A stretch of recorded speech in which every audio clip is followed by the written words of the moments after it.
अपने जीवन में रेखाओं को खींच सकते हैं या आप उन्हें पार करके अपना जीवन जी सकते हैं।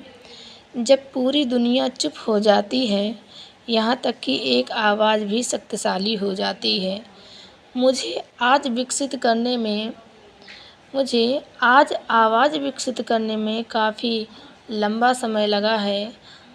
अब जब मेरे पास एक आवाज़ आ गई तो मैं चुप नहीं बैठूंगी। हर महान महिला के पीछे एक और महान महिला होती है। कुछ नेता, लीडर्स जन्मजात महिलाएं होती हैं। साहस वह कीमत है जो जीवन शांति प्रदान करने के लिए वसूल करता है। उसके अपने विचार और चिंतन आदतन उसके सबसे अच्छे साथी थे। हर बार एक महिला अपने लिए खड़ी होती है, संभवतः बिना जाने बिना दावा किए वह सभी महिलाओं के लिए खड़ी होती है। महिलाएं हमेशा से दुनिया की सबसे ताकतवर रही हैं। आप जो कर रहे हैं उसके बारे में आपको कभी भी भयभीत नहीं होना चाहिए जब वह सही हो। मैं चाहती हूँ कि युवा महिलाएं और लड़कियां जानें अपनी आप शक्तिशाली हैं और आपकी आवाज़ मायने रखती है। आपको खुद पर विश्वास करना होगा जब कोई और नहीं करता। कैसे बंद हुआ है? भविष्य उनका है जो अपने सपनों की सुंदरता में विश्वास रखते हैं। भीड़ का अनुसरण मत करो, भीड़ को तुम्हारा अनुसरण करने दो। जीवन में किसी भी चीज़ से डरना नहीं चाहिए, यह समझने के लिए जीवन एक साहसी रोमांच है या कुछ भी नहीं है। अपने अंदर सूर्य उगाने के लिए मन की चिंगारी प्रज्वलित करो। वह दुनिया में पैदा होने वाले हर व्यक्ति को जीवन के लिए अकेले ही मृत्यु के द्वार तक जाती है। जीवन स्वयं को खोजने, अपने शक्तियों और कमजोरियों को अपनाने और आप जो हैं उसके प्रति सच्चे रहने के बारे में है। हमें कई हार का सामना करना पड़ सकता है, लेकिन हमें हारना नहीं चाहिए। आगे बढ़ने का रहस्य शुरुआत करना है। हम कोई भी महान कार्य नहीं कर सकते, केवल छोटे छोटे कार्य ही बड़े प्रेम से कर सकते हैं। एक महिला एक टी बैग की तरह होती है। आप कभी नहीं जान सकते कि वह कितनी मजबूत जब तक कि वह गर्म पानी में न पड़ जाए। कुछ भी असंभव नहीं, शब्द स्वयं कहता है, मैं संभव हूँ। नारी सदैव अजेय रही है। पवित्र नारी सृष्टिकर्ता की सर्वोत्तम कृति होती है। वह सृष्टि के संपूर्ण सौंदर्य को आत्मसात किए रहती है। नारी की करुणा अंतर जगत का उच्चतम विकास है, जिसके बल पर समस्त सदाचार ठहरे हुए हैं। जब महिलाओं को उनका उचित स्थान मिलेगा, तब समाज का असली विकास होगा। नारी को अबला कहना उसका अपमान करना है। जो आदर्श नारी हो सकती है, वही आदर्श पत्नी भी हो सकती है। औरत के हाथ में बड़ी बरकत होती है। महिलाएं केवल घर की देखभाल करने वाले नहीं, बल्कि समाज की दिशा निर्धारित करने वाली होती हैं। महिलाओं के बिना समाज अधूरा है। प्रत्येक पुरुष के लिए स्त्री एक कविता है। स्त्रियों का हृदय प्रेम का रंगमंच है। महिलाएं केवल समाज का निर्माण नहीं करती, वे उसके मूल स्तंभ भी हैं। महिलाओं का शिक्षित होना समाज की प्रगति का पहला कदम है। महिलाओं को स्वतंत्रता और सम्मान से जीने का पूरा हक है। महिलाओं की स्थिति देखकर ही किसी समाज की सभ्यता का मापदंड किया जा सकता है। महिलाएं जितनी समर्पित होती हैं, उतनी ही समाज के लिए महत्वपूर्ण भी। महिलाएं समाज का आदर्श होती हैं। महिलाएं किसी भी राष्ट्र की आत्म आत्मा होती हैं। महिलाएं जीवन का एक सच्चा संगीत हैं। महिलाएं ममता और सेवा का प्रतीक होती हैं। महिलाओं की आवाज़ समाज को नई दिशा देती है। महिलाएं अपनी मेहनत से समाज को प्रेरणा देती हैं। स्त्रियों की मानहानि साक्षात लक्ष्मी और सरस्वती की मानहानि है। महिलाएं अपने आत्मविश्वास से हर समस्या का समाधान निकाल लेती हैं। महिलाएं आसमान की ऊंचाइयों को भी छू सकती हैं। महिलाएं अपनी पहचान खुद बनाती हैं। महिलाएं अपने सपनों के लिए कभी हार नहीं मानती। महिलाएं हर क्षेत्र में अपना नाम रोशन करती हैं। महिलाओं की शिक्षा समाज की प्रगति का मूल आधार है। महिलाएं अपने शब्दों से समाज को नई दिशा देती हैं।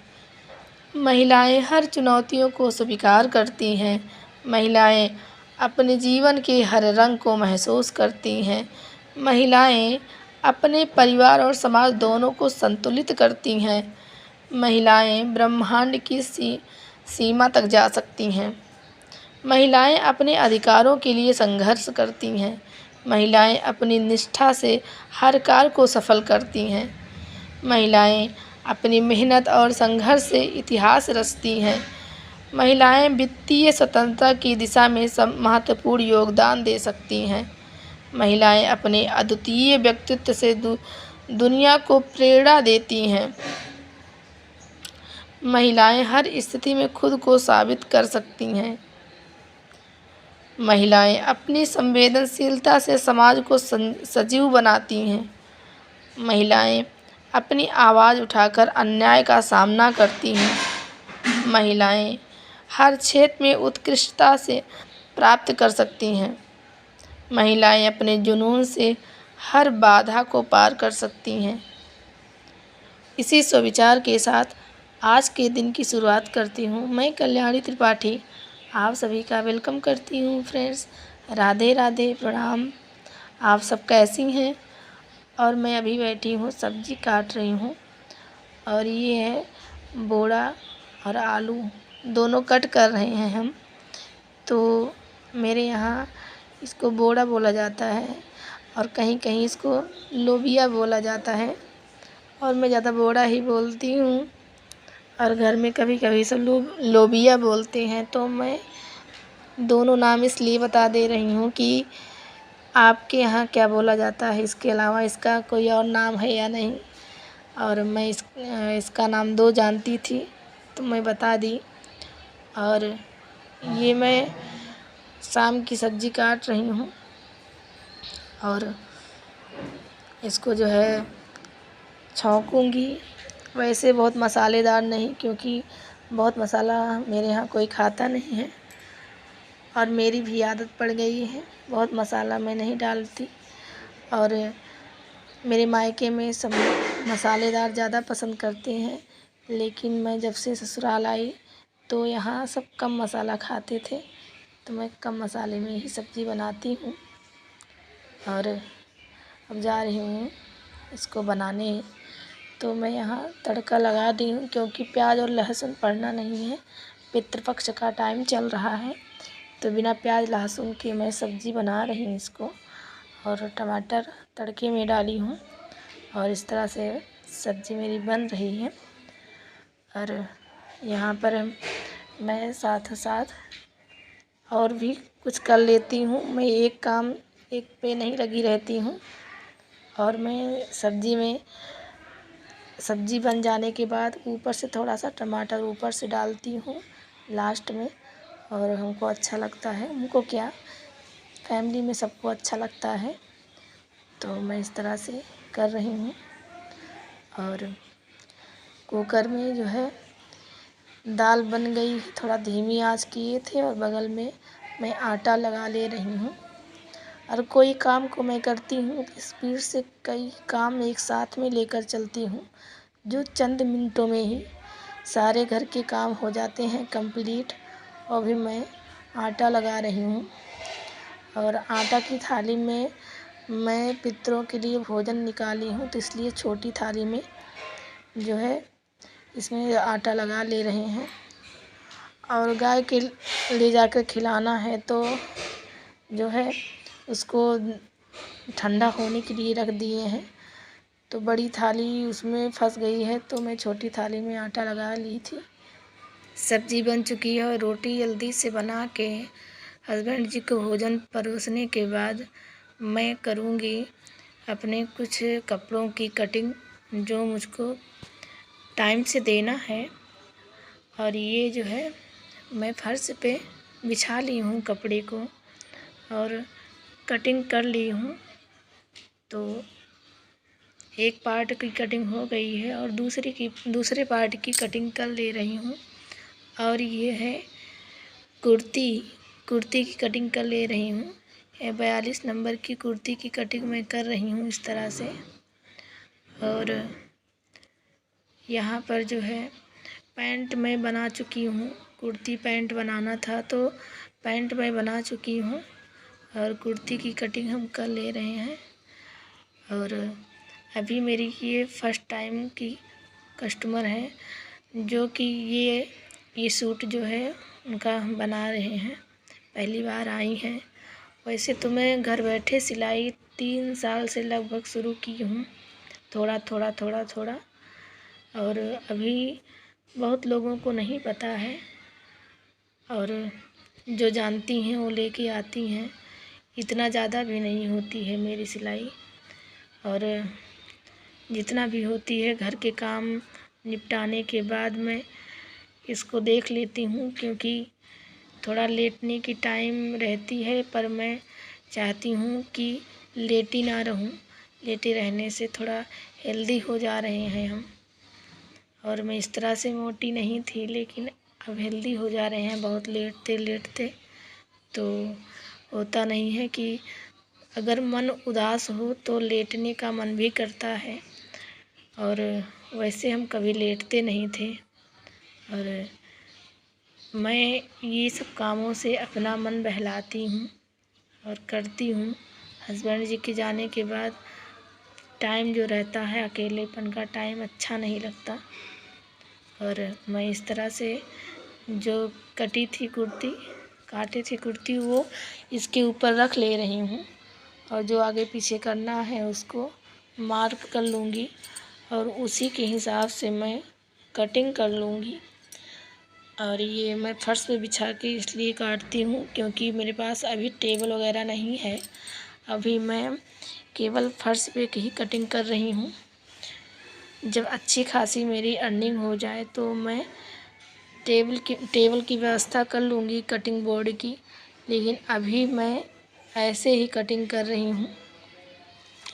और घूम कर आगे पीछे चल के मैं कटिंग कर ले रही हूँ।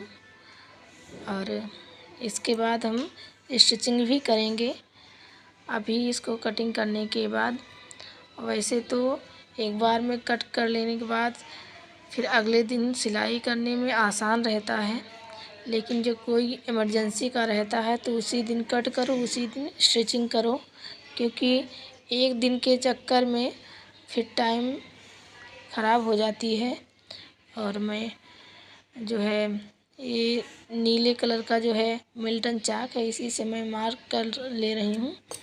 और पूरी तरह आप लोगों को दिखाई ना देता होगा और कैमरा मेरा बहुत दूर है इसीलिए नहीं, बाकी हमको दिखाई दे रहा है। और मुझको बचपन से ही सिलाई का बहुत शौक़ था और मैं चोरी सिलाई सीखा करती थी, वो भी अपने मन से, क्योंकि जिस गांव में हम सब रहते थे इतना बड़ा भी गांव नहीं था कि इसमें कोई और हो बताने सिखाने वाला। और मुझे सिलाई का बहुत शौक़ था और सिलाई मैं करना चाहती थी और सीखना चाहती थी, लेकिन फैमिली में मेरे पापा बहुत एक्टिव हैं, क्योंकि वो चाहते कि बिटिया मेरी हमेशा पढ़ती रहे। लेकिन मैं जो है सिलाई में बहुत मन मेरा इस तरह से लगता था कि अगर सिलाई करा के लेके आते थे दर्जी के यहाँ से तो मेरे समझ में कम आता था कि कभी बाजू बड़ा कर देते थे और कभी फिटिंग जो है कभी ढीली कर देते थे और कभी कुर्ती की लेंथ ज़्यादा कर देते थे, कभी सलवार बड़ा कर देते थे, तो हमको कम समझ में आता था। बस बहुत अच्छा बनने के चक्कर में, और क्योंकि उनको होता था ना कि बहुत अच्छी अच्छी राय दे देंगे तो कस्टमर मेरे यहाँ आएगा। पापा से कह देती कि अभी बिटिया जो है छोटी है, कपड़ा जो है ज़्यादा है इसमें, और हम बड़े बड़े बना दे रहे हैं कि वो जो है बड़ी होएगी तब तक पहनेगी। इसके चलते जो है कपड़ा हम लोगों का बड़ा बड़ा सिल के आ जाता था।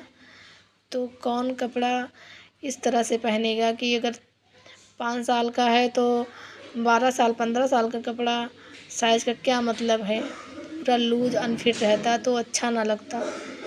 इसी के चक्कर में हम लोग जो है अपना घर में ही फिट कर लेते थे, घर में भी कटिंग करके धीरे धीरे करके अपना बना लेते थे।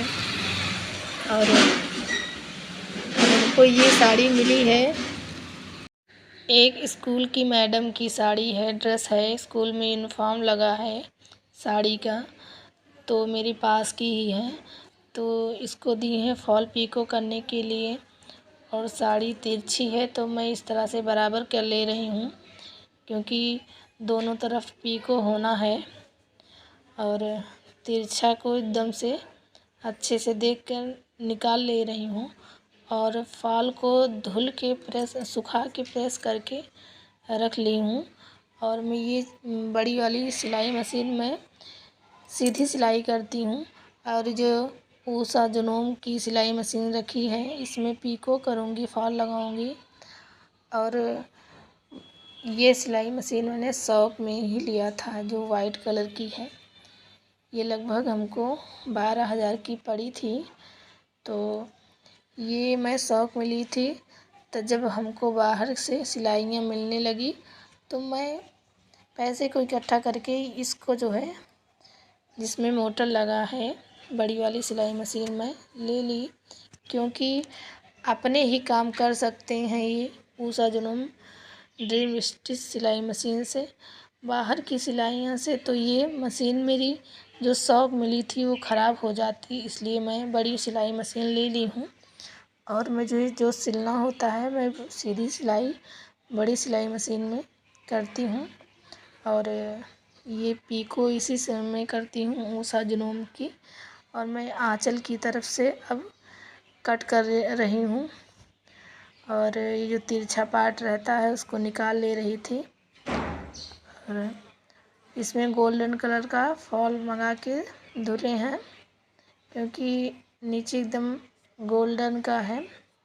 तो इस तरह से मैं धागा लगा ले रही हूँ, और पलक बोर्ड से ऑन कर ली, और ऐसे में बैठ कर सिलाई मशीन चलाती हूँ, क्योंकि इस तरह से ना बैठो तो अंदर बहुत झुककर दिखता नहीं है। इसी तरह से बैठने से ही अच्छे से दिखता है। और इस मशीन में लाइट जलती है, और ये देखो लाइट जल गई।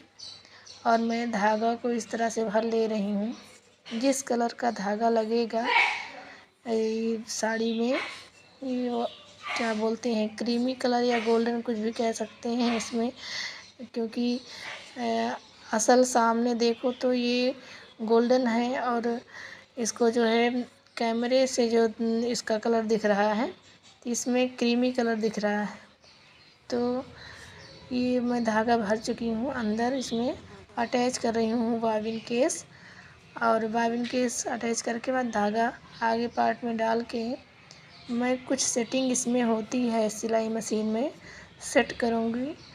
और सेट करने के बाद इसका फुट मैं चेंज करती हूँ, क्योंकि पीको का फुट अलग होता है इसमें सिलाई मशीन में। और जो है जो फॉल लगाना जिगजैग की सिलाई करना होता है सिलाई, उसका फुट अलग होता है। इसमें कई प्रकार के फुट होते हैं जो कि मैं अभी नहीं ले पाई हूँ। उसको लेने में लगभग जो है ऑफ़र रहता है तो 4 साढ़े 4 5 हज़ार में मिल जाएगा 7-8 फुट।